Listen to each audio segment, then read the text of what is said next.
ಮದುವೆಗೆ ಬಂದಿರೋ ಹುಡುಗಿ ಅಮ್ಮ ಚೆನ್ನಾಗಿ ಸುಂದರವಾಗಿ ಕಾಣಬೇಕು ಅಂತ ಇಷ್ಟಪಡ್ತಾಳೆ. ನನ್ಗೆ ಮಹಾ ವಯಸ್ಸಾಗಿದ್ಯಾ? ಅವ್ಳಿಗೆ ಎಷ್ಟು ಡ್ರೆಸ್ ತಂದಿದ್ರು ನನ್ಗೂ ಅಷ್ಟೇ ಸೀರೆ ತಂದ್ಕೊಡಿ. ಅಬ್ಬಾ ನೀನು ಒಬ್ಬ ಲಾಯರ್ನ ಮದುವೆ ಆಗೋ ಬದಲು ಆ ಬಟ್ಟೆ ಅಂಗಡಿ ಕಾರ್ತಿಕನ್ನ ಮದುವೆ ಆಗ್ಬೇಕಾಗಿತ್ತಮ್ಮ. ಟ್ರಯಲ್ ರೂಮಲ್ಲಿ ಸೀರೆನ ಸುತ್ಕೊಳ್ಳೋದು, ಬಿಚ್ಚಿ ಶೋಕೇಶಲ್ಲಿ ಇಡೋದು. ರೀ 24 ಗಂಟೆ ಟೈಮ್ ಕೊಡ್ತೀನಿ. ಅಷ್ಟ್ರಲ್ಲಿ ಅವ್ಳಿಗೆ ಎಷ್ಟು ಡ್ರೆಸ್ ತಂದಿದ್ರು ಅಷ್ಟೇ ಸೀರೆ ನನಗೆ ತಂದ್ಕೊಡ್ಲಿಲ್ಲ ಅಂದ್ರೆ ಈ ಮನೇಲಿ ಊಟ ತಿಂಡಿ ಎಲ್ಲ ಬಂದ್. ಮನೆ ಇಷ್ಟೊಂದು ಸೈಲೆಂಟ್ ಆಗಿದ್ರೆ ಬರಕ್ಕೆ ಬೇಜಾರಾಗತ್ತೆ ಕಣೆ. ನಿನ್ನೆಯಿಂದ ದೇವ್ರ ಮುಂದೆ ಕೂತು ಬಿಟ್ಟಿದ್ದಾಳ, ಯಾರು ಊಟ ಮಾಡಿಲ್ಲಪ್ಪ, ಅದಕ್ಕೆ ಶಬ್ದ ಇಲ್ಲ. ಇವತ್ತಿನ ಊಟ ಎಲ್ಲಿಂದ ಬಂದಪ್ಪ? ಸ್ಟ್ರೈಕ್ ನಡೀತಾ ಇದೆಯಲ್ಲ. ಪರಮ ಒಂದು ಕೆಲಸ ಮಾಡಕಣ, ನಾನು ನೀನು ಪಡುವಲ ಕೈ ವೇದ ಎಲ್ರು ಹೋಟ್ಲಿಗೆ ಹೋಗೋಣ. ಭಾವ ಥ್ಯಾಂಕ್ ಯು. ಯಾವ ಹೋಟೆಲ್ ಟ್ರೀಟ್ ಕೊಡ್ತೀರಾ? ಸ್ಟಾರ್ ಹೋಟೆಲ್ ಕರ್ಕೊಂಡು ಹೋಗ್ತಾರೆ. ಆಮೇಲೆ ಕರ್ಕೊಂಡು ಹೋಗೋದು ದೊಡ್ಡದಲ್ಲ, ಬಿಲ್ ನೀನೇ ಕೊಡ್ಬೇಕು. ತಿನ್ನಕ್ಕಿಂತ ಮುಂಚೆ ಬಿಲ್ ದಾನ ಯಾರೊಬ್ರು ಕೊಟ್ರ ಇದೆ ಬಾರ. ಇನ್ನೊಂದು ಉಪವಾಸ ಕೆಡೋತೀನಾ? ಈಗಾದ್ರೂ ಬುದ್ಧಿ ಕಲಿತಾಳೆ ಬಾರ್ಲೆ. ನಿಮ್ಗೆ ಹೇಗ್ ಬುದ್ಧಿ ಕಲ್ಸೋದು ಅಂತ ನನಗೆ ಚೆನ್ನಾಗ್ ಗೊತ್ತು.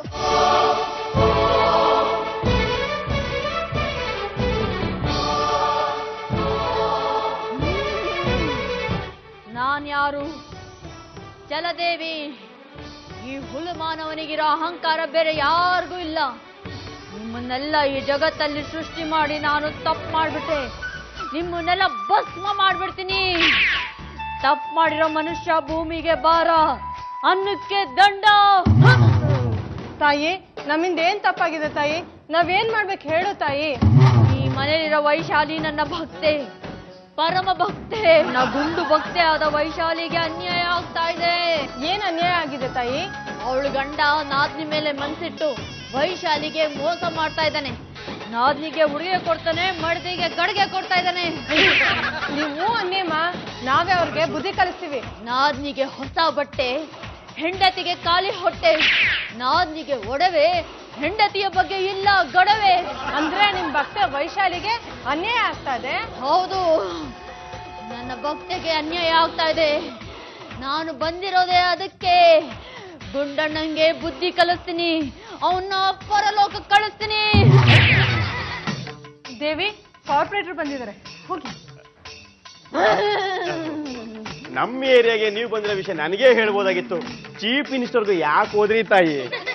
ಈ ಏರಿಯಾದಲ್ಲಿ ಕರೆಂಟ್ ಇಲ್ವಂತೆ, ನೀರಿಲ್ವಂತೆ. ಕರೆಂಟೂ ಕೊಡೋಣ, ನೀರೂ ಬಿಡೋಣ. ಇದು ಬರೀ ಆಶ್ವಾಸನೆ ಆಗ್ಬಾರ್ದು. ಅಯ್ಯೋ, ಹಗಲೊತ್ನಲ್ಲೂ ಕರೆಂಟ್ ತೆಗಿಯೋಲ್ಲ, ರಾತ್ರಿ ಹೊತ್ತಿನಲ್ಲಿ ನೀರು ನಿಲ್ಲಲ್ಲ. ನಾನು ಮೋಸ ಮಾಡಿದ್ರೆ ನಿರ್ನಾಮ ಆಗ್ಬಿಡ್ತೀಯ. ಇಲ್ಲ ಮುಂದಿನ ಎಲೆಕ್ಷನ್ ಅಲ್ಲಿ ಸೋತ್ ಬಿಡ್ತೀಯ, ಸುಟ್ಟು ಭಸ್ಮ ಆಗ್ಬಿಡ್ತೀಯ. ಹುಷಾರ್. ಇಲ್ಲ ತಾಯಿ. ಮೋರಿ ಕಾಂಟ್ರಾಕ್ಟ್ ಅಲ್ಲಿ ದುಡ್ಡು ಹೊಡಿಬೇಡ. ಮೋಸ ದುಡ್ಡನ್ನೆಲ್ಲ ಜನಗಳಿಗೆ ಹಂಚ್ಬಿಡು. ನೋಡ್ರಿ ಗುಂಡಣ್ಣ ಅವ್ರೆ, ವೈಶಾಲಿ ಮೈ ಮೇಲೆ ಈಗ ದೇವ್ರು ಬರ್ತಾ ಇದೆ. ಆಕೆ ಮಾತ್ ಕೇಳಿ, ನಿಮ್ಗೆ ಸ್ವರ್ಗ ಸಿಗುತ್ತೆ. ಇಲ್ಲದೆ ಹೋದ್ರು ಸ್ವರ್ಗ ಸಿಗುತ್ತೆ ಮೇಡಮ್ ಅವರೇ. ಅದ್ ಹೇಗೆ? ಅಯ್ಯ, ನಾವೀಗ ಇರೋದೇ ಸಂಸಾರನ ನರಕದಲ್ಲಿ, ಮುಂದೆ ಪ್ರಮೋಷನ್ ಸಿಕ್ಕರೆ ಸ್ವರ್ಗ ತಾನೆ. ಈ ಮಾತು ಜಲದೇವಿ ಕಿವಿ ಬಿದ್ರೆ ನಿಮ್ ಕೈ ಕಾಲು ಮುರಿದು ಹಾಕ್ಬಿಡ್ತಾಳೆ. ಯಾರು ಮೈ ಮೇಲೆ ದೇವ್ರು ಬರುತ್ತೋ ಏನೋ, ನನಗಂತೂ ಮನೇಲಿ ಟಾರ್ಚರ್ ಜಾಸ್ತಿ ಆಗ್ಬಿಟ್ಟಿದೆ. ನಿಮ್ಗೆ ಟಾರ್ಚರಾ?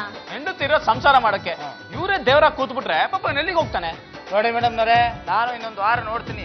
ಇದೇ ತರ ಇವಳು ಮೈ ಮೇಲೆ ದೇವ್ರು ಬರ್ತಾ ಇದ್ರೆ ಕಮಾಂಡ್ಲು ಹಿಡ್ಕೊಂಡು ನಾನು ಮಾನಸ ಸರೋವರ ಕೊಟ್ಟೋಗ್ಬಿಡ್ತೀನಿ. ಈಗ ನಾನು ಏನೇನು ಮಾಡ್ತೀನಿ ಅದನ್ನೆಲ್ಲ ನೀವು ರೆಕಾರ್ಡ್ ಮಾಡಬೇಕು.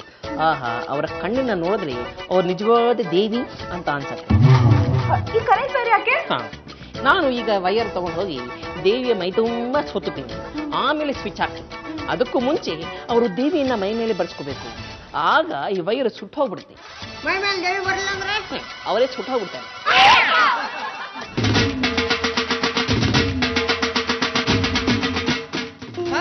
ಯಾರು ಏನ್ ಮಾಡ್ತಾ ಇದ್ದೀರಾ?